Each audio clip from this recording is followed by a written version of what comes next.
Welcome to Solve This Murder. I'm your detective, Bill. And I am your crime scene criminal and witnesses, Dani. We're on part 7 of The Rope and the Rich Kids. In part 6, I found the missing rope, which had been hidden away in the high ropes course. He returned to his hotel room and began formulating his ideas on method and motive. And then in the morning, we got a call from camp informing us that Roman was being rushed to the hospital.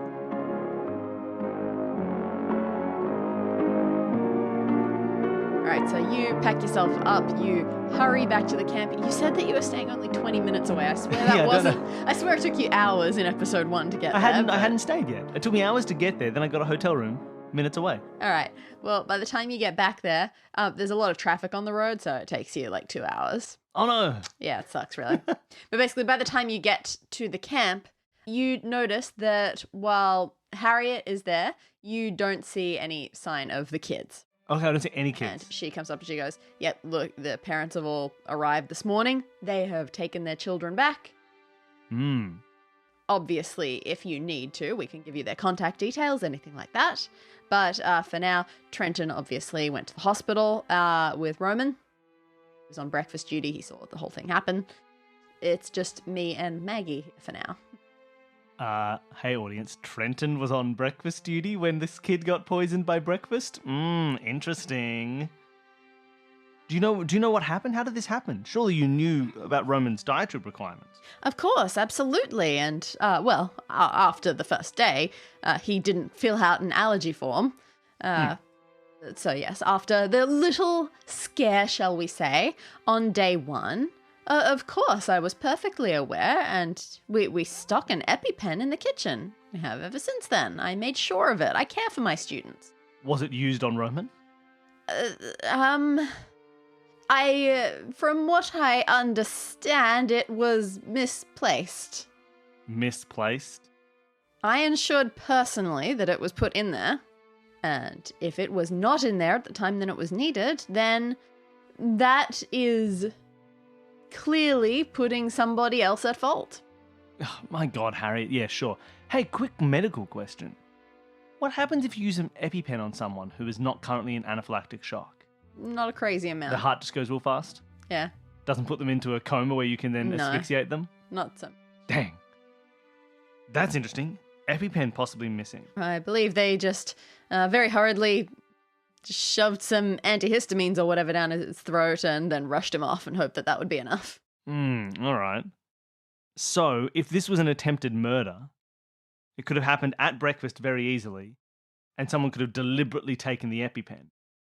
People who knew where the EpiPen would have been: Trenton, Maggie, Harriet, very possibly Izzy, very possibly Roman, but weird that he would try and take his own EpiPen away. So that's interesting. This could have been deliberate. Trenton, you say, rushed him to the hospital? Well, yes, he was the one on breakfast duty. Only made sense. Sure. Do we know that Roman's made it to the hospital? Probably not yet. Hospital's hours away. Okay.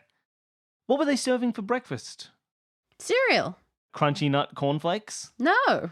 Okay. That would have been foolish, and quite frankly, I would have judged him for not realizing that.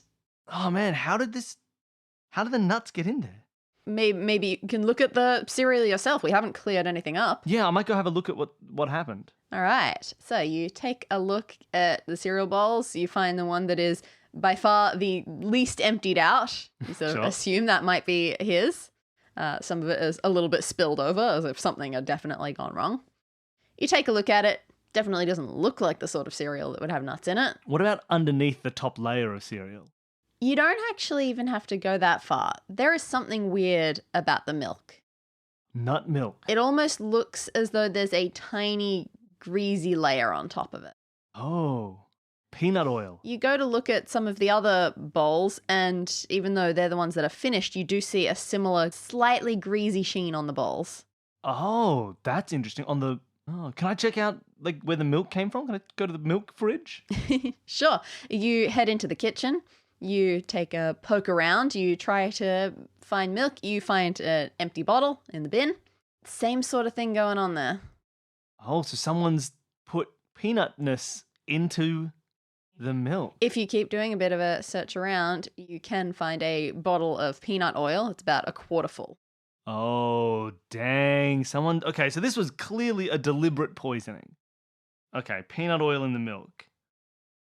So what does Roman know that someone wants to silence him? Because that's clearly what's happening here, right? After this first murder and after I've been talking to all the police, some Roman has suddenly been attacked. What if this is also a Winifred thing? Like we talked before in the last episode, I was like, oh, maybe Winifred, she spreads these things that are lies and she fills in the gaps. And then she possibly creates this extra drama that means people think that, like, when Winnie talks about the Vicky blackmail, she embellishes so that Trenton and Izzy think it's about their relationship and they freak out. Maybe in the same way, I need to think, did I tell Winnie anything about what I knew from Roman? Because if she heard that I heard that, like, Roman was out the back and Roman was making this, that, and the other, and, maybe she has spread some rumor that, oh, yeah, the police guy was saying that Roman overheard a whole bunch of stuff and that he was outside right when the murder was happening and he saw people and he was there and he found some shears and he found people might think that Roman knows more than he does and have acted against him based on bad information. It could lead back to Winifred again. Or maybe Roman knows more than I think. Because to me, I didn't get a huge amount from Roman. What did he say? He talks about the party. He talks about truth or dare. Presumably he saw some stuff about the blackmail, but he didn't see the photo. He buried the bottles. Oh, yeah, Roman was burying some evidence. That's interesting. So what does Roman know, or what do people think Roman knows? As you're doing all of this investigation, at some point you hear a car pull up and you recognize it. It's Detective Simba's car. Simba. Yes, I've heard about the recent developments, and I've also come with some news from the lab. Oh, yes, news from the lab? Yeah, so that phone that... Oh, the phone! I've been waiting the whole series for this phone. Yeah, so they sent through some pictures that apparently you wanted. Oh, yes, can I check these pictures? Yeah, absolutely. Take a look. Meanwhile, Simba, I don't know, go check out... No need. I've got search warrants. Oh, good. I'm going to be going and I'm going to be searching everything there is to see here. Because this was clearly an attempted murder because... Understood. Oh, fine. All right. Thanks, Simba. All right, let's check out this phone picture. All right. You go through. There were a frustrating number of photos, but luckily you can tell immediately which ones to dismiss, and it's very easy for you to find the one that people are talking about. Yes, it is, with this plastic bag being held across. Yeah, it's incredibly clear. It is two shady-looking old men passing a bag between them. Now, you take a look at this bag, and look, you have a bit more experience with these things than the 16-year-old children. Mm-hmm, of course. That sort of bag, that sort of packaging that it is in, you can just sort of tell from its shape. This isn't like a brick of cocaine or something. Sure. This is a proper sealed package that tends to happen when distributing liquids, vials, that sorts of thing. Liquid? And you've most commonly seen that sort of packaging in steroid busts. Oh, steroids. Oh, wait a minute. Maggie's a former Olympian. Chelsea is a hopeful Olympian. Is there some connection then to shady deals going on here at this camp in terms of steroids and things like that? Maggie's a former Olympian. She's not currently trying to compete, or she... She is a former junior Olympian. Oh, but possibly a future senior Olympian. These are clearly two men? Yes. Do I recognize either of them? Does either of them look like it could be Trenton or... You don't, and you assume that people at the lab are going to be trying to seek out these people and trying to figure out who they are, but you do not recognize them at all. Interesting. And yeah, no, it's not like one of them looks close enough like, that must be Trenton's father. That's Trenton Senior.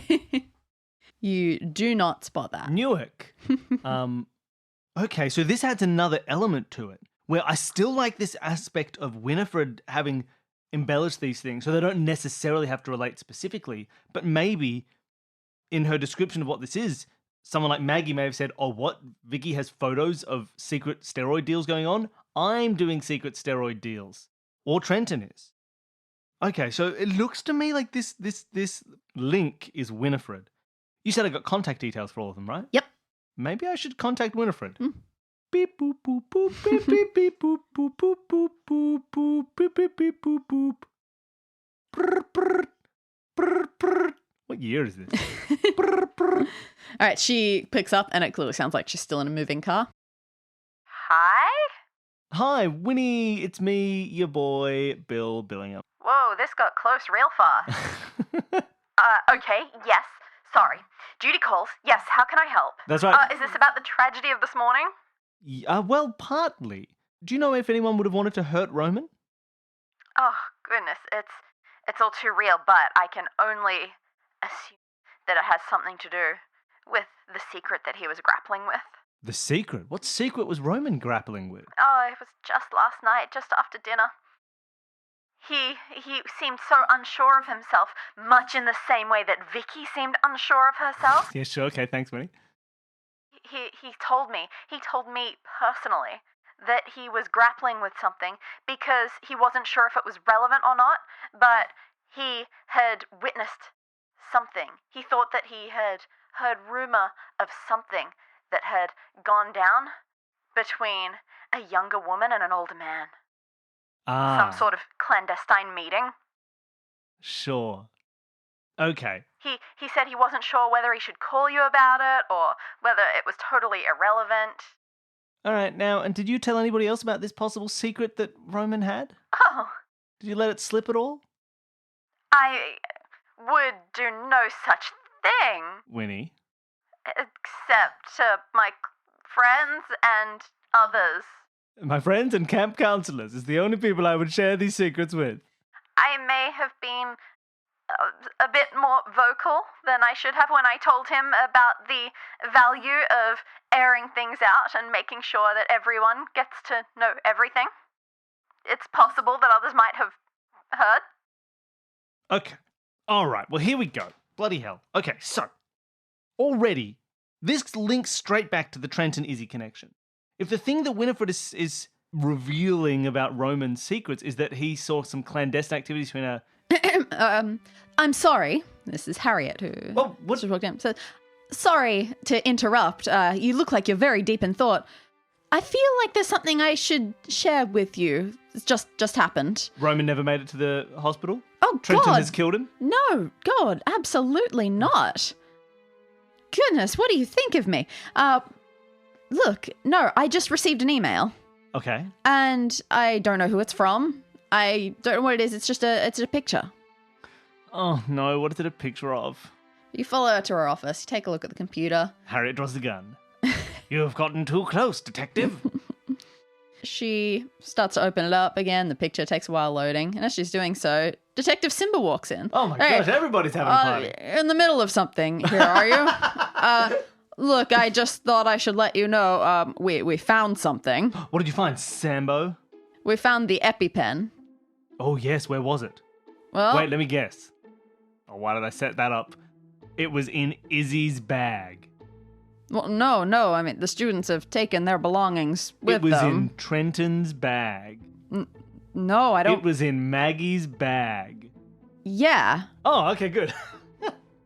Not only that, we found a suspicious rolled up pair of socks. They had mud on the inside of them. That seems weird, right? Oh, wait.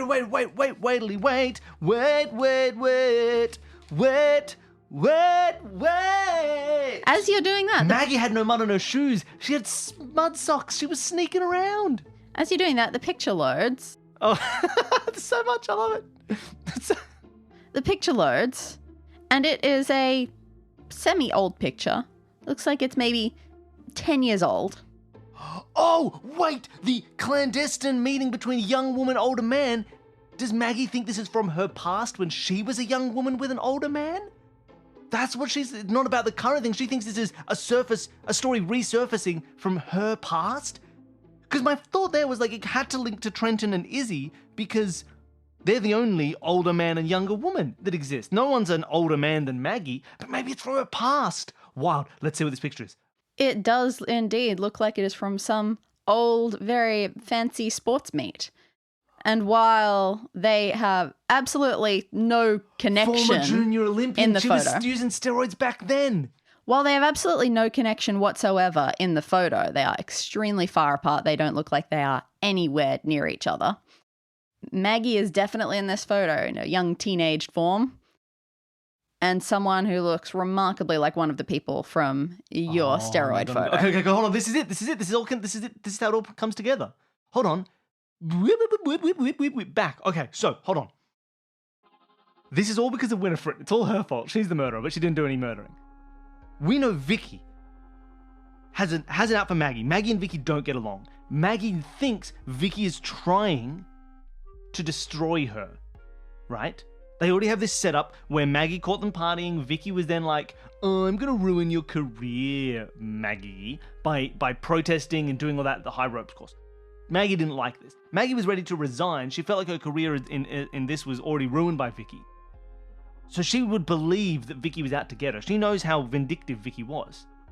Meanwhile, Vicky has her blackmailing thing with the students, right? Shows them, oh, I've got a picture of an old man doing a thing. I've been withholding evidence and blackmailing people about this thing.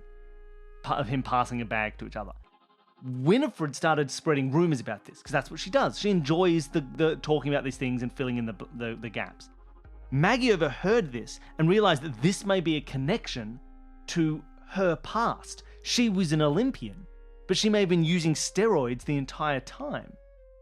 Right? If this was someone passing a bag of steroids across to someone that she knew, and apparently this email confirms she did know these people, that may be in her trainer or her whatever, an older man that she was in a relationship with, I don't know, who was helping her cheat the system as an Olympian. If this got out, it could take away all of her past achievements and future achievements and destroy her life.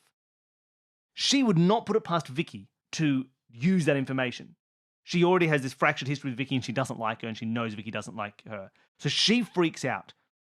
She grabs Vicky after the party. Maggie knows about Trenton and Izzy, or at least suspects. So she knows that when Trenton leaves on his secret rendezvous, Izzy will also be out of her cabin. How does she know that? She knows that because... Why does she know that? I'm assuming she just does because, I don't know, she's in on the goss. Winnie told her? Is she super good friends with Winnie? Did she find out at the party? Okay, well maybe she doesn't. Because my thought was that was why she would then go and get Vicky at night, because she knew that Izzy wouldn't be around to be in the way. Yeah, no, that's...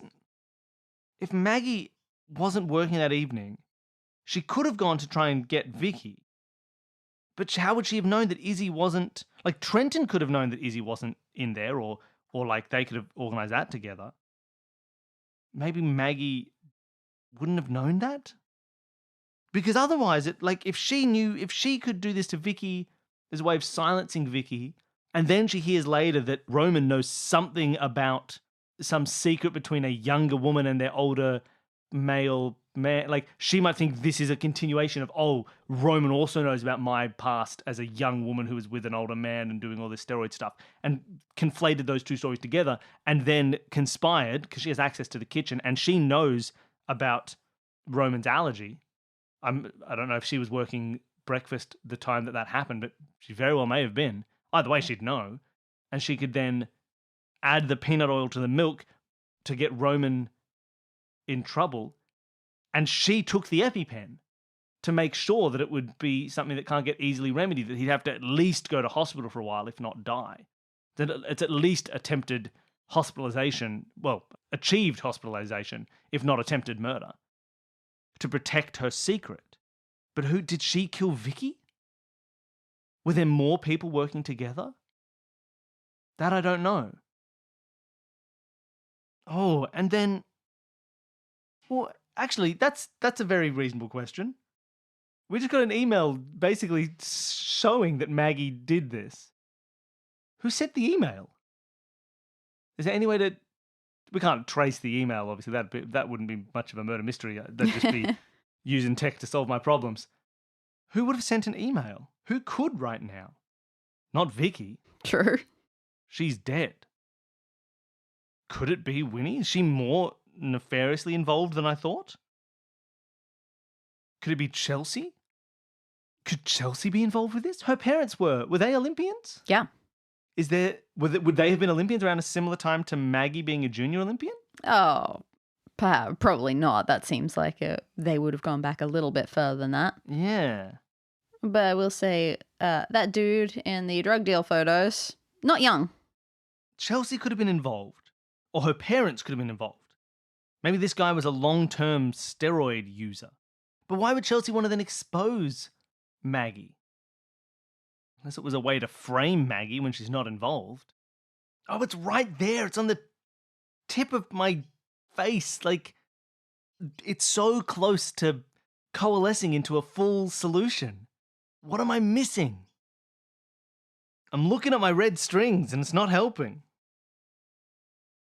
The other thing that's sitting on my red string board is the word rope, tied to almost nothing. Because this rope was involved in the murder. She was tied up before she was asphyxiated, presumably just so she wouldn't fight against her. I don't really... I guess. The rope came from the boat area, but it was also the fact that the rope was cut that meant the boats were like starting to float away. So if it had been gone for days, the boats would have gone. You know, like, it feels like it had to have been taken right at the moment it was used.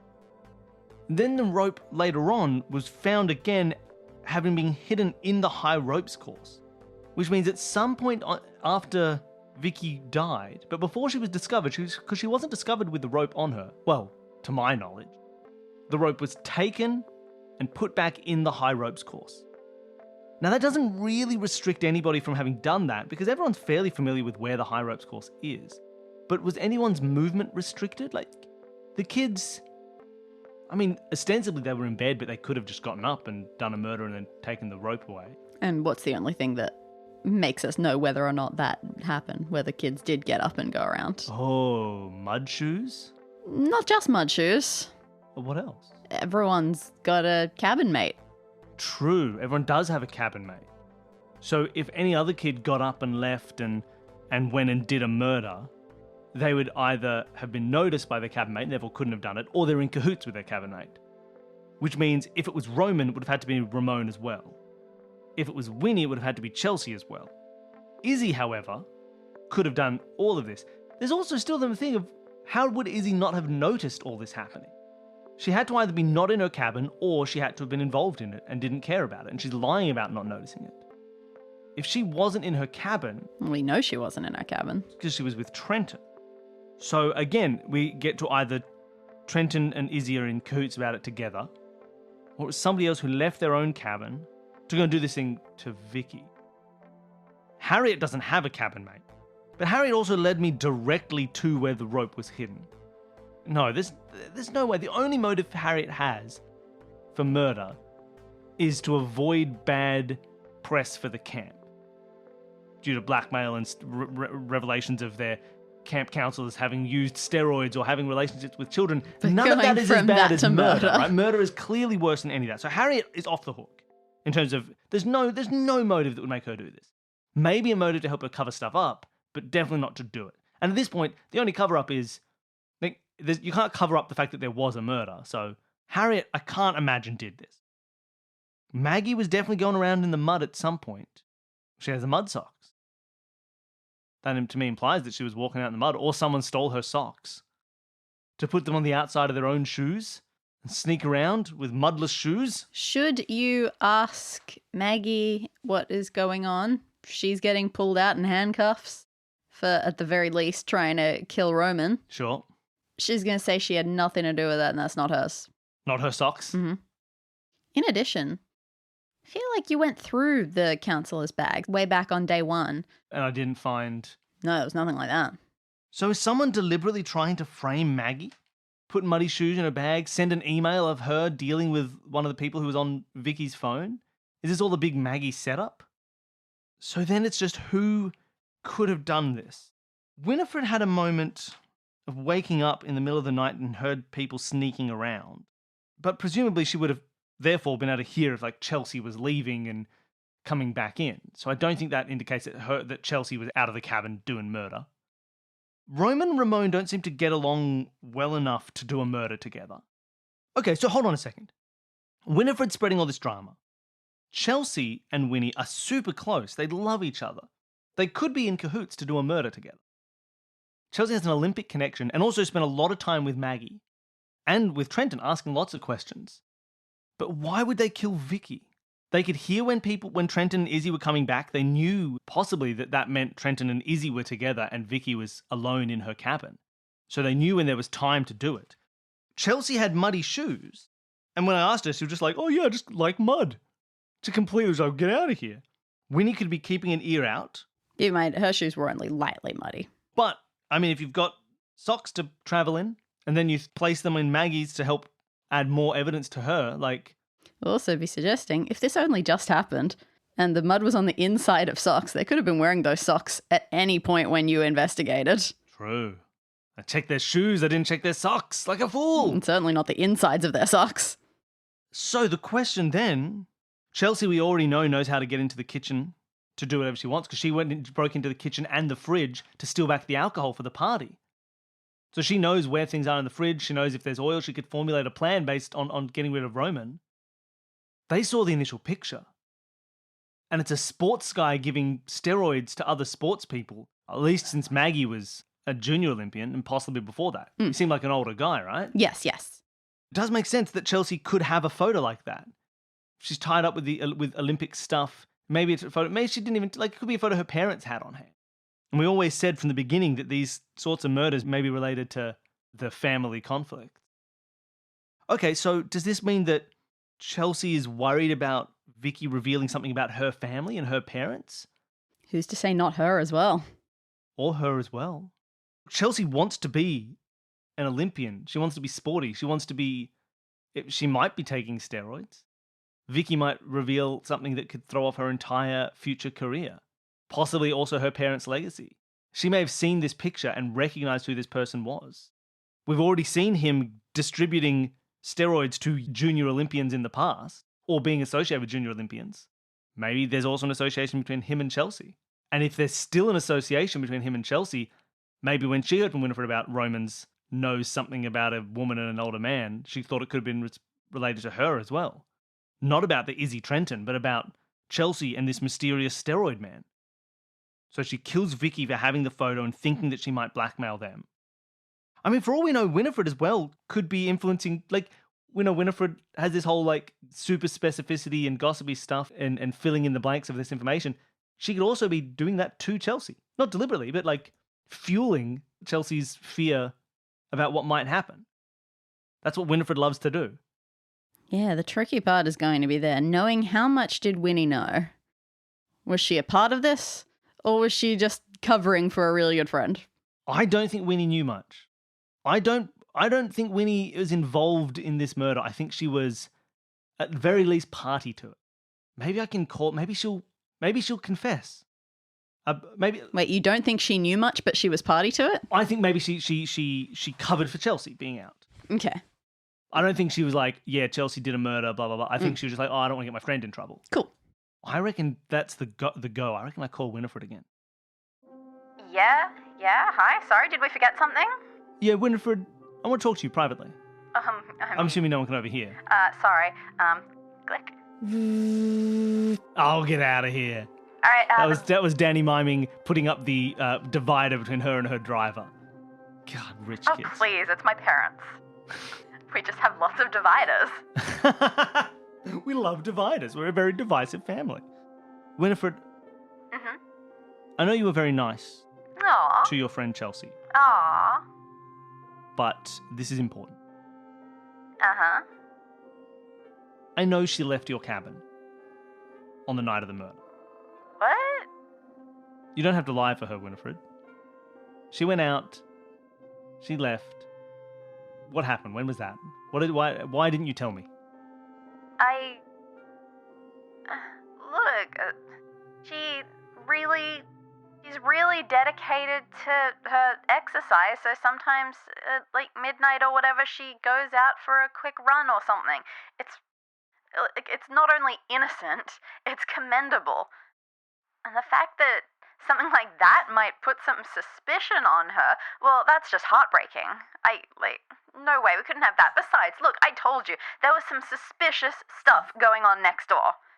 Like, it couldn't be more obvious that whatever is happening is to do with those counsellors. Okay, well, now I know. I've got it confirmed by Winifred. Chelsea left. She said she was going on a run in the evening. She went out, and that gives her the ability to go and do this murder. She knows where the boats are.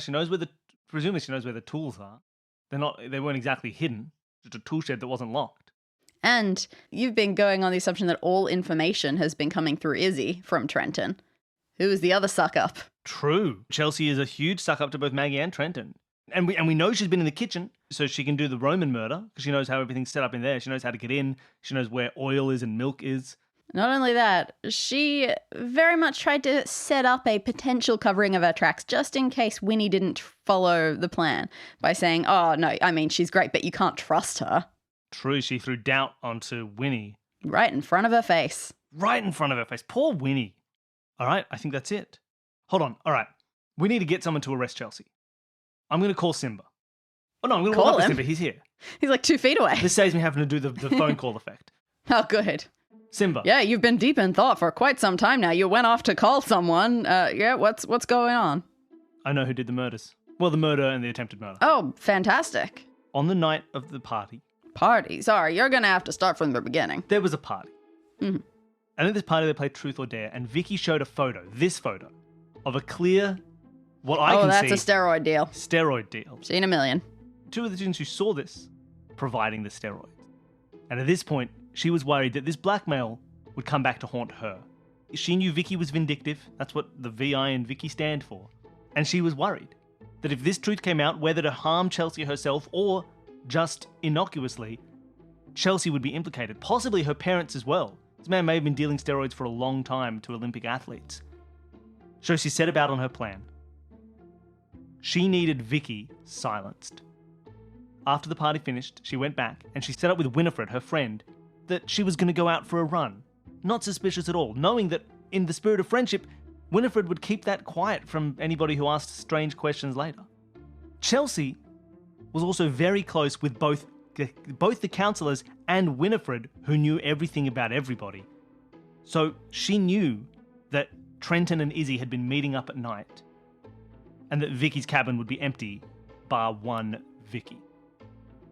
So Chelsea went out for her run.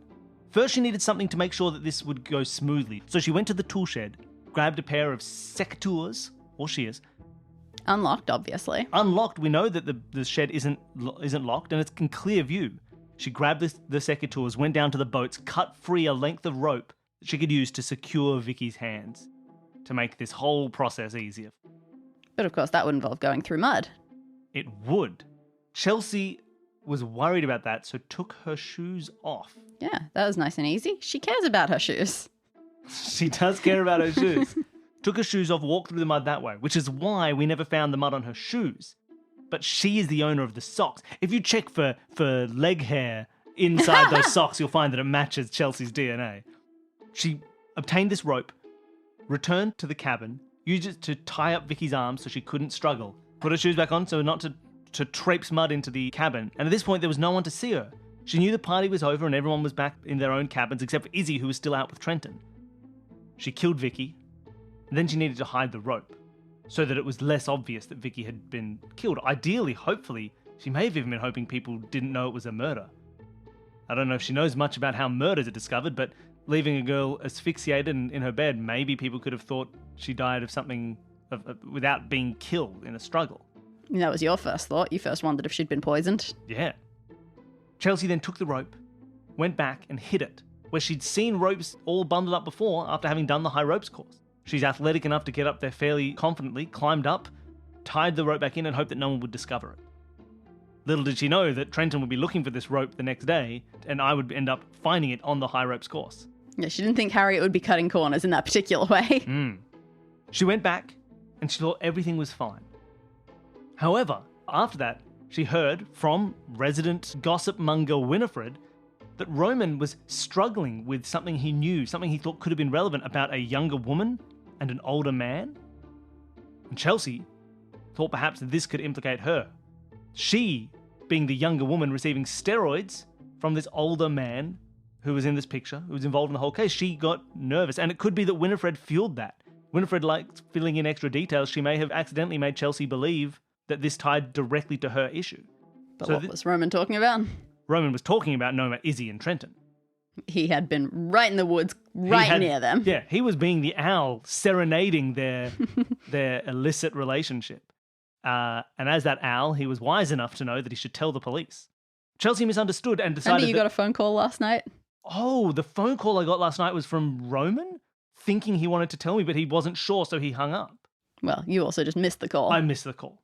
But he didn't leave a message because he was unsure of what to say. So he was ready to tell me about this. I already knew, of course. Such a good detective. But he was clearly going to spill something. Chelsea thought it was going to implicate her, so she went to the kitchen and laced the milk with peanut oil, knowing that all the other students wouldn't be affected. It may not even notice. But Roman might die. An attempted murder that didn't go as planned. Trenton took Roman to the hospital. And the fact that Roman is not currently murdered in a car implies that Trenton wasn't involved in all this. He wouldn't try and kill Roman and then take him to the hospital. Maggie was then set up. Chelsea knew there was a connection to Maggie, and now that the police were here, she needed to get them off her tail. She sent the email linking Maggie to the older man to give her a motive. Put the EpiPen in Maggie's bag and hid her muddy socks in Maggie's room as well, which weren't there when we first checked, but were there on a second look because Chelsea was planting new evidence to try and implicate Maggie in this whole thing. Yeah, it's a shame. She probably properly looked up to Maggie, but if you've got to have a fall guy, you go with the easy option. So if you could get your officers to go and arrest Chelsea, and when you do, what I'd like you to do is I've got a phone here. If you could quickly call up whoever that woman was in the very first one of these mysteries and just have her say on time, you got played. That's she does this. I give her $100 every time. It's just a gig that she does now. It's part of her side hustle. But if you could just have her then play that message, has to be live. So actually call her up and she'll say, you got played to Chelsea. Sure. This all makes total sense and is absolutely by the book. She's in my contacts as played girl. Oh, man. These things, you don't expect this to come of teenagers, do you? No, it's a sad tale. I'm going to sing it anyway.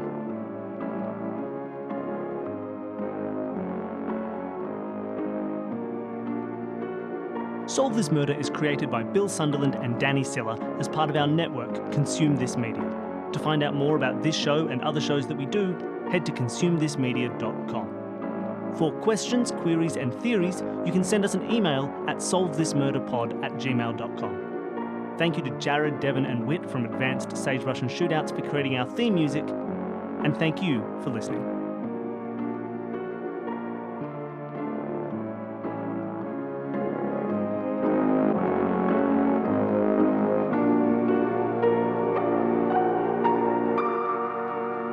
Do we need an epilogue?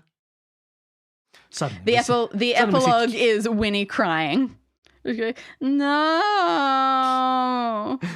We see Chelsea in prison. Flash forward. Chelsea's in prison in an orange jumpsuit, her hands cuffed together. She's sitting there, and then suddenly the camera zooms in close to her face, and she says, "This isn't the last you've heard of me, Bill Billingham." This isn't the last you've heard of me. Because my parents, hired Izzy's parents to be my lawyers, and, I'm only 16, so it's all going to get wiped in 2 years anyway. 2 days later, Bill Billingham is at his breakfast, and he looks down into his milk. He suddenly sees an oily sheen. Zoom to the kitchen, you see a pair of eyes flash in the dark. All right. Brilliant. Good epilogue.